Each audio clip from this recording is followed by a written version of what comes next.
Hello and welcome to the Circling the Bases podcast from NBC Sports EDGE. This is our MLB Power Rankings show where we break down my weekly Power Rankings column that goes up on NBC Sports EDGE every Tuesday. We're recording this on Monday night, July 11th, for context as we talk about wins and losses and stats and whatnot. The initial All-Star rosters are out. We can get into those selections over the course of this episode. I'm Drew Silva. Joining me here and every week throughout the season is my co-host Janice Scurio. Hello there, Janice. One more week until the All-Star break. Is there anything specific that you're looking forward to from around the baseball world in this final stretch of the first half? Absolutely. So there's a pitching matchup Wednesday that I'm particularly interested in. So Christian Javier will face Shohei Ohtani. So Christian Javier pitched back-to-back gems against the Yankees and the Angels, but the Royals definitely gave him a drubbing on Wednesday. But so far this season, he's got a 3.01 ERA, .99 WHIP, and 102 strikeouts, so not too shabby of a season for Javier. As for Shohei Ohtani, he fanned 10 in his last start against the Marlins. He struck out 40, allowed no earned runs in his last 4 starts. So I know we're going to talk about the Angels later on in the show, but perhaps the Angels' chances will look better with Ohtani on the mound. Over their last 35 games, the Angels are 5-0 when Ohtani starts. Yeah, it's not his fault that they are again among the biggest fallers. And yeah, he's just improved as a pitcher, which is really cool to watch. Kind of having a down year offensively, but he's picked that up too over the last couple of weeks. Yeah, we'll talk a bunch of Angels later in the show. First, a little promo read. Weekends are better with MLB Sunday leadoff coverage presented by Uber Eats. Catch the Royals take on the Blue Jays in Toronto this Sunday at 11:30 a.m. Eastern, live on NBC and Peacock. To learn more, go to peacock.com/MLB. And if you want a chance to win $25,000 on the game, download the NBC Sports Predictor app powered by PointsBet and enter Sunday's free Grand Slam Pick'em contest. And DJ Short and I will be doing a live YouTube Q&A after the postgame show on Peacock. If our listeners want to check that out too this Sunday, submit some questions. We like to open it up to the audience. Find that at NBC Sports Edge page on YouTube. And the MLB draft is that night too, a busy weekend on Sunday night. Chris Crawford will have blurbs on all of the first round picks on our NBC Sports Edge players news page. Those are always stacked with good scouting info. If your favorite team drafts a player and you don't know much about them, check out a little blurb on our website, and I think you'll learn something. All right, let's jump into this week's Power Rankings. As usual, we do a deep dive on each of the teams in the top 5 and then discuss 3 biggest risers and 3 of the biggest fallers from the previous week to the current week. If you want rankings and observations on all 30 teams, check out the full Power Rankings column on Tuesday. Usually goes up late morning, early afternoon, depending on how long it takes me to actually write the column. Start us out, Janice, with who we have at number 1 overall this week. Number 1 overall, big shocker, the New York Yankees. So they split a 4-game series with the Boston Red Sox over the weekend. So a little bit of an unusual game on Sunday, 11 runs permitted as a season high for the Yankees. But still, though, they're still rather formidable. The run differential is a staggering plus 175. Yeah, that was some great baseball this weekend. The Red Sox and Yankees going at it for 4 games. New York won the first 2, and then Boston rallied to claim the next 2. All in all, a 3-3 week for the Yankees, splitting a 2-game series with the Pirates and also splitting that 4-game set with the rival Red Sox. 6 total All-Star selections for the Yanks. Aaron Judge starting in the outfield for the American League. Giancarlo Stanton is going to be the starting DH for the American League. Jose Trevino was a reserve at catcher. Garrett Cole, Nestor Cortez, and also new closer Clay Holmes deservedly got the nod as well. So a big contingent of the Yankees heading out to Dodger Stadium next week for the All-Star festivities. We'll hear about the Home Run Derby participants this week. Some of them have already started to stream in here on Monday. I guess so far we have Pete Alonso, Ronald Acuna Jr., Juan Soto, and Albert Pujols confirmed to take part in that event. Stanton has expressed an openness to doing it, and he's a Southern California native, so that would be pretty cool. I almost don't want Judge to do it because he's put together such a fantastic walk year, betting on himself with free agency coming up this winter. And I always worry about injuries or like fatigue or swing changes that come out of that event sometimes, even though most of the data suggests that most players aren't really all that affected by it. And they have changed the format somewhat so that it's not such a grueling challenge for these dudes. But we'll see on Stanton, and I kind of doubt that Judge does it. But yeah, Yankees still on top at number 1 with the best record in baseball and 6 All-Stars. Ooh, 6. Is that the most in the league? I think it's got to be the high. I marked down all of the All-Stars for the teams that we're going to talk about, and it's definitely the high among those clubs. I think it is. It's got to be. Wonderful. All right. At number 2, I'm pretty sure that these guys are probably producing a lot of All-Stars too, the LA Dodgers. So the Dodgers completed a 4-game sweep of the Cubs over the weekend, and also too capped off an 11-9 win on Sunday. So LA also swept the season series against the Cubs for the first time in franchise history. Yeah, that's crazy. So, yeah, definitely. So the Dodgers also wrapped up a long 11-game homestand, going 10-1 in that span. Yeah, it was a perfect week for the Dodgers, a 3-game sweep of the Rockies, then that 4-game sweep of the Cubs. So they reclaimed the number 2 spot here after sitting at number 3 for a couple weeks in a row. They're on that current active 7-game winning streak, and they've won 11 of their last 12 overall, as you alluded to. A total of 4 All-Star selections at the moment. Again, there are going to be replacements for injuries and starters who are not on schedule. So some of those will trickle in as we get closer to next Tuesday. Trey Turner is going to be starting at shortstop for the National League. Mookie Betts will be starting in the outfield for the NL. Clayton Kershaw and Tony Gonsolin made it too.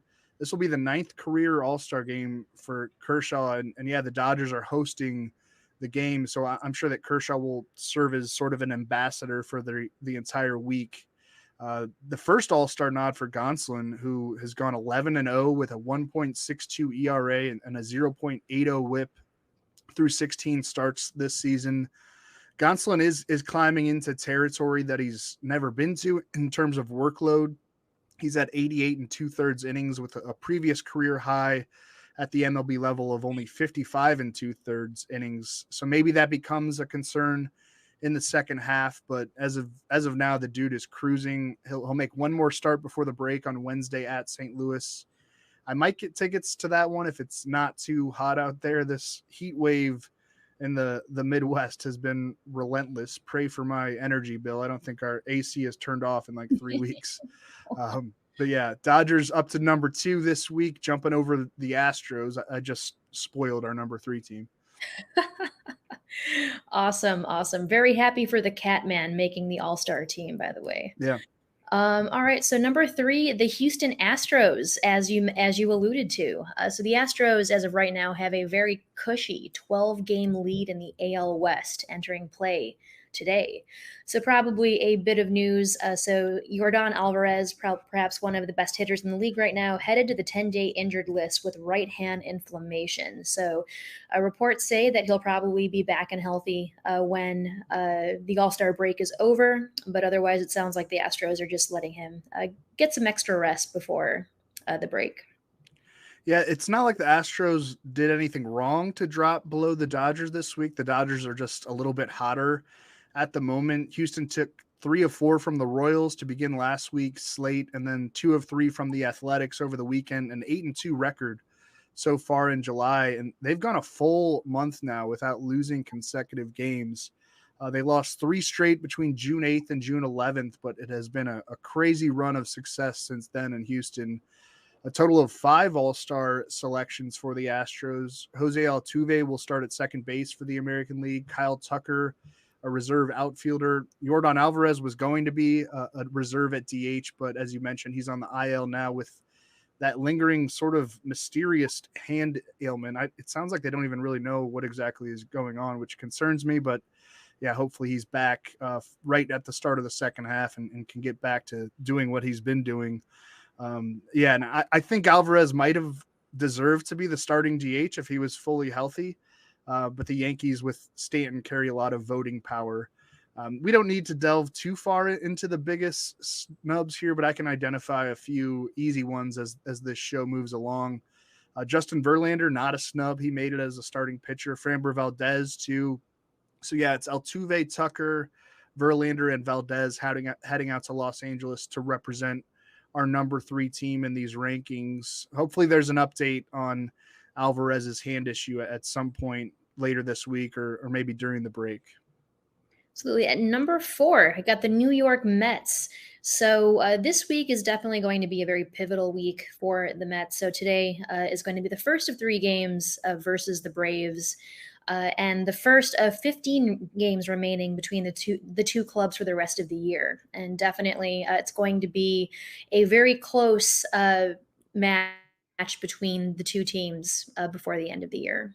Yeah, definitely going to be a race to watch down the stretch. The Mets split a 4-game weekend series with the Marlins, but took 2 of 3 from the Reds before that. 4-3 week overall for them as they stay in my number 4 spot. Max Scherzer is making his second start off the IL on Monday night against the Braves in the series opener of that big set. He struck out 11 batters over 6 scoreless innings in his first start off the IL last Tuesday against Cincinnati. Let's check that box score from Monday. The game is probably about over in Atlanta. Scherzer versus Max Fried, so 2 Maxes on the mound, a tasty matchup that we might see again sometime in October or some meaningful games in August and September. Scherzer, why can't I pull this up? Oh, yeah. 7 innings, a 1-run ball with 9 strikeouts. The Mets are up 4-1 in the top of the 9th inning. So that'll be a big win to open that series for New York. Scherzer has not been named yet to the NL All-Star team, but 4 different Mets did crack the initial roster that was announced on Sunday. Pete Alonso, a reserve at first base, and already a committed home run derby participant, as we said earlier. He's kind of figured out that event, won it in both 2019 and 2021. Of course, there was not a home run derby during the COVID-shortened 2020 season. There was no All-Star game either.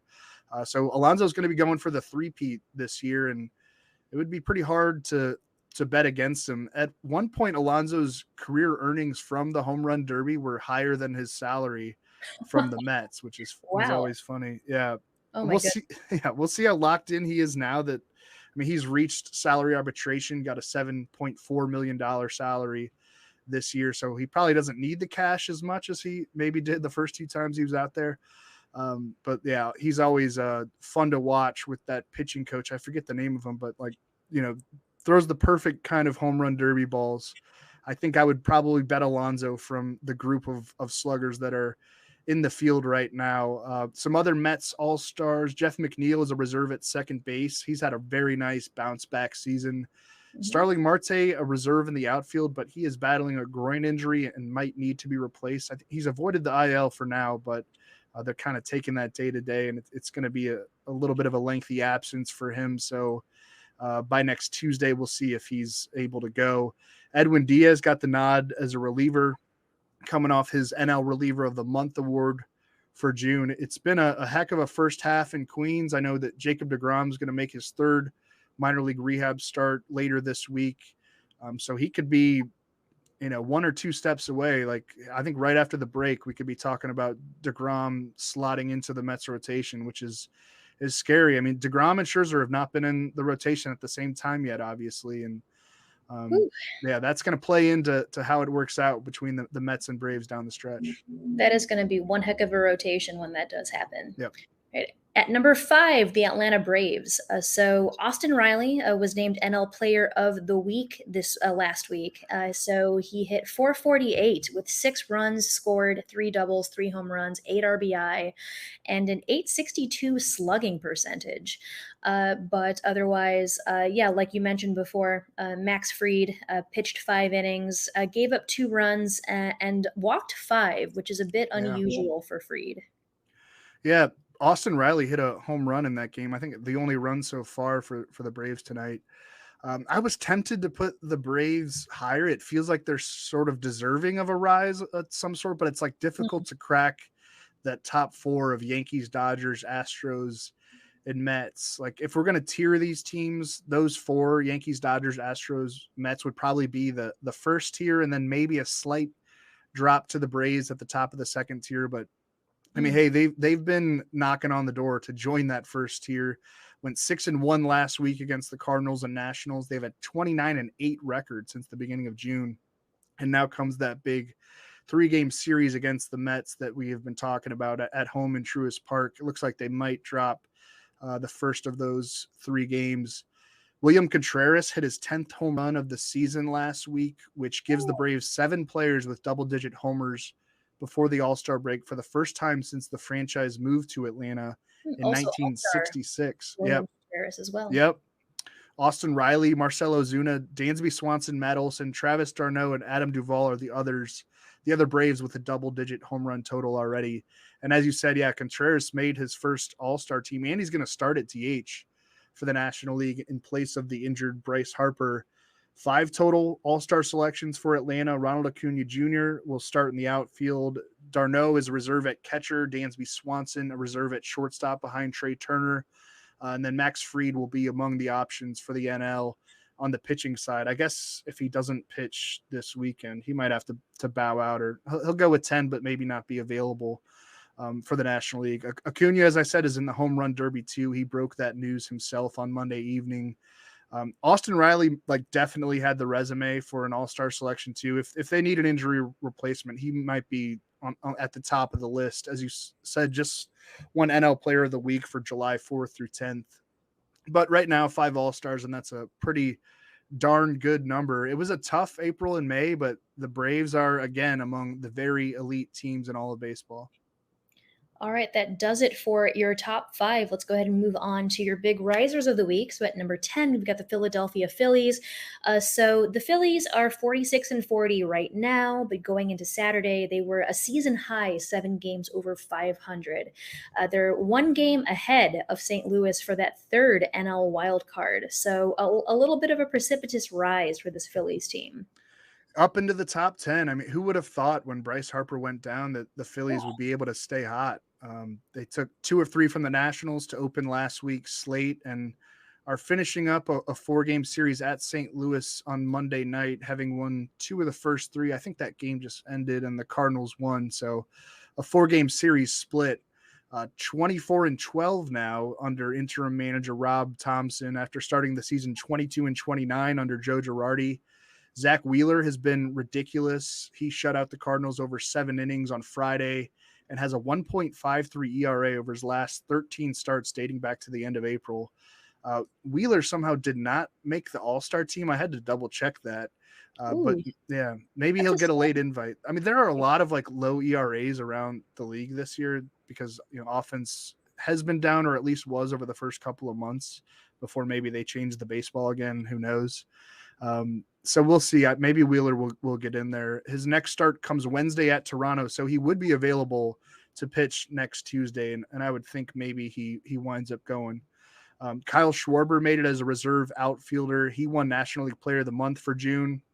Bryce Harper was elected as the starter at DH, as I said before, but obviously won't be present as he recovers from surgery for a fracture in his left thumb. Had 3 pins inserted into the thumb, and it's probably going to be sidelined until late August or even September. So I'd be a little bit worried about this Phillies team kind of coming crashing down to earth. I don't think they're up in the stratosphere of the Mets and Braves if we're talking NL East. But I don't know. We'll see. That's it on the All-Star selections for the Phillies. I guess only 1 active player right now heading to Los Angeles, that being Schwarber, but they might get some late additions. Aaron Nola sure seems deserving too. I guess I should add here that Nola will not be making the trip to Toronto on Tuesday because he is unvaccinated. He pitched on Monday night, so he wasn't going to be available anyway. But also JT Realmuto, Alec Baum, and Kyle Gibson are also going on the restricted list because of their vaccination status. But, it's only a 2-game series. And yeah, the Phillies are a top 10 team for me this week. Right. So your next big riser of the week, the Seattle Mariners, and what a week the Mariners have had, and then some. So they've won 16 out of their last 19 games and 8 in a row. And so they're currently tied for the third AL wild card. They're 9-1 in their last 10. Probably one of the big all-star snubs, Ty France. So entering Sunday, he leads all AL first basemen in batting average, on base percentage, and OPS, as well as B-WAR. So yeah, a little bit of an egregious snub here, I feel. Yeah, the Mariners will ride that 8-game winning streak into Tuesday night's series opener against the Nationals with an opportunity to only add on moving into the All-Star break. 2 at Washington, then 4 games at the Rangers to close out the first half. 2 beatable teams, to say the least. It's been a roller coaster ride so far in 2022 for Seattle. But all is well at the moment. Yeah, as you said, an 8-1 record so far in July, 14-3 record since June 21st. They were 10 games under 500 on June 19th and are 3 games above 500, tied for that third AL wildcard spot here on the night of July 11th. What a turnaround. Only one All-Star, though, on the initial AL roster. Julio Rodriguez as a reserve outfielder. He's running away with the American League Rookie of the Year award. 15 home runs and 21 stolen bases through his first 86 major league games, 44 RBIs, 50 runs scored, a 274 average, 811 OPS. His park adjusted OPS plus is 134, which is really impressive, hitting there at T-Mobile Park. And yeah, Ty France would have been a worthy AL All-Star selection too. I enjoyed the media campaign that the Mariners put together for him. It was like a French dubbed silent film type of thing. Did you see that? I have yet to see it, but it sounds hilarious. You gotta, yeah, we should watch it. It's like a minute and a half long, and I guess, do fans there in Seattle like hold up baguettes when he's on the field, or was that just for this video? I've only heard like "Vive la France" is the common chant that they do for him, but I feel as if that's probably as far as they push that gig. Yeah, you got to check out this video. It's really funny. But yeah, beyond the lone All-Star nod so far, there's not much to complain about at the moment if you're a Mariners fan. Jumping all the way up to number 12 for me this week, from number 17 last week and number 19 the week before. A highly encouraging climb, and I think a deserving climb to be a top 12 team this week. Right. Your last big riser of the week is a team that we typically don't talk about in this section of this podcast, but it is none other than the Baltimore Orioles climbing into the top 20 at number 18. So their current 8-game win streak is the first in a single season since 2005. And so for those of us in our mid to late 30s, that was indeed almost 20 years ago. Yeah. Present company included, Drew. I know. I know. I wrote down that stat too, and then I just realized that's when I graduated high school. Man. Yeah, crazy, right? But anyway, the Orioles' win streak has propelled them to just 1 game below 500 and 2.5 games out of an American League wildcard spot as of Sunday. Yep, 8 straight victories for the Orioles against the Twins, Rangers, and Angels. I think we all thought that they would get better and better as the season rolled along with some of the young talent graduating through their minor league system, but this is different from what those expectations were. There have been some injuries to some of those top prospects. Adley Rutschman is really the only top prospect that has arrived. You know, they're doing it with some of the names that were on the team last year and sort of like retreads, reclamation projects in the bullpen and the rotation. That bullpen, man, it's 5th best combined reliever ERA of all 30 major league teams at 3.25. Jorge Lopez and Felix Bautista have been studly. Cionel Perez, Dylan Tate, Keegan Aiken, Joey Crable, like household names, right?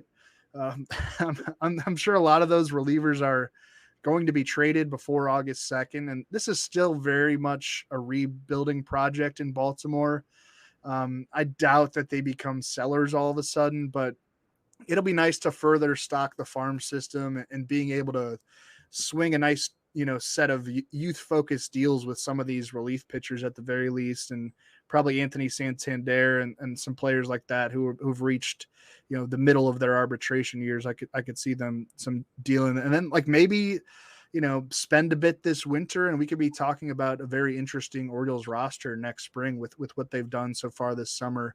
Jorge Lopez is their only all-star. He has 16 saves and a 1.74 ERA, 47 strikeouts in 41 and a third innings. He was a former top prospect with the Brewers, and then the Royals pretty much flamed out as a starter, but has worked himself into a very effective high leverage reliever here at age 29. So yeah, into the top 20, all the way up to number 18 this week for Baltimore, riding that 8-game winning streak that they, is the longest one for them since I graduated high school, which makes me feel old. You shouldn't feel old because I'm older than you, Drew. But anyway, let's move on to your big fallers of the week. So at number 13, the Toronto Blue Jays falling a handful of spots. So they're currently on a 4-game losing streak. They've definitely got some offensive struggles lately. So they only got 3 hits and lost 3 in a row in Seattle. 8 of their last 9 and also 9 of their last 12. Yeah, I keep saying the Blue Jays are going to go on a run, but it keeps not happening. Like, really, the opposite is happening. They've lost 9 of their last 10 games against the Rays, Athletics, and Mariners, while falling 16 and a half games back of the Yankees in the AL East standings, and now in a direct tie with Seattle for the third American League wildcard spot. It's kind of nuts. Nonetheless, 4 all-star selections for Toronto. They got the vote out up in Canada. Vladimir Guerrero Jr. was voted in as the starting first baseman. Alejandro Kirk voted in as the starting catcher. George Springer will be reserve outfielder. Alek Manoah among the pitching options for the American League. Kevin Gausman definitely had a case too. He had a little bit of an ankle injury, but I think his first half numbers should have put him in consideration. It's kind of mind-boggling that this team has not achieved better results given the talent on the roster. I'll still hold on to the belief that an extended stretch of wins is coming. I think it's a safe bet that the Blue Jays are going to enjoy a better second half than the first half that they had this year. Right now, just 3 games over the 500 mark at 45 and 42. I liked them to win the AL East coming into the year. Shows how dumb I am. But a nice slate of home games before the break. 2 against the Phillies, who, as I mentioned earlier, are going to be without some of their top players. And then 4 against the Royals. So maybe the run starts this week. It starts on Tuesday against Philadelphia. We are technically in the second half of the season, even though we tend to refer to the second half as being after the All-Star break. So it's time to put the pedal to the metal for the Jays. They fall all the way down to number 13 from number 9 last week, dropping past the Twins, Phillies, Rays, and Mariners. Same record as the Mariners, but yeah, just got swept out in Seattle. Oh boy, it's time for the Blue Jays to put on those running shoes and go for a jog here. So at number 16, the San Francisco Giants. And I feel as if they're consistently falling in your rankings. Yeah, you're right about that. They are barely hovering above 500 now. They're 3-7 in their last 10. So despite all this, I feel as if another egregious snub was Carlos Rodon. So on Sunday, struck out 12 in a complete game and helped the Giants go back over 500 with a 3-1 win over the Phillies on Saturday. So he's currently 8-5 with a 2.70 ERA and 124 strikeouts over 100 innings. And as a White Sox fan, I cannot tell you how upset I am that we at least did not offer Rodon a qualifying offer. I think to even show that, we could try would have definitely helped. But anyway, I am perpetually upset about that. And I'm also upset that he's not an all-star. Yeah, I mean, it was really one of the best free agent signings of the off season, like 2 years, $44 million.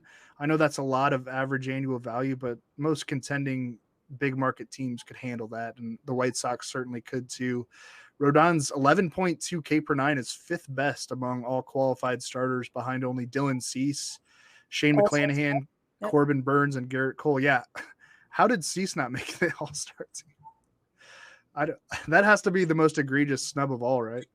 I think so. Yes. Yeah, I think he'll get in there though, right? If as long as he's like available to pitch, we'll see.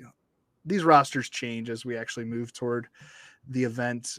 Yeah, I think this is the third straight week that the Giants are among my biggest fallers, only dropping one spot, but rightfully in this group after losing 2 of 3 to the Diamondbacks and 2 of 4 to the Padres. They're 3-8 over their last 11 games, 6-14 over the last 20.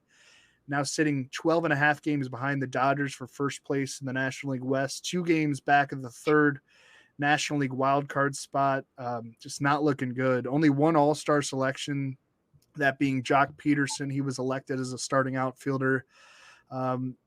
Giants down to number 16 out of the top 15. They were 13th 2 weeks ago and top 10 at one point.